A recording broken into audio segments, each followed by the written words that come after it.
Well, I'm about to clean up my diversity and inclusion worm bin. Sorry about the angle of the filming, but I'm inside, I'm not outside. It's really cold outside, and the worms won't be happy outside. So I got this clear tote. I'm going to add all of the castings from the diversity and inclusion worm bin. That's going to be the first step that I do. And then once I do that, my second step is going to be to get the worms out of these castings. My next step, what I'm going to do, I'm going to bait the worms. I'm going to make them come up. I'm going to put this on top right here. Put this apple here. And the reason they'll come up is because they're underneath a heater. This is going to dry out. The castings are going to dry out. They're going to have to come up to this apple to eat it. And plus that's where the moisture is going to be. So I'm going to let this, keep this here for 2 days. And see how many worms came up to take the bait.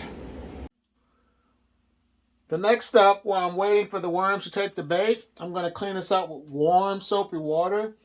And I'm going to use this as just to store worm castings, because there's ventilation holes that will be in this worm bin, or this empty tote now.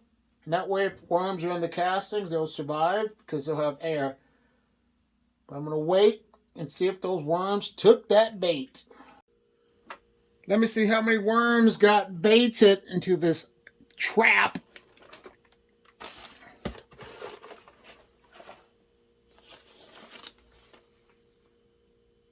There's a few that are coming up to the top to eat.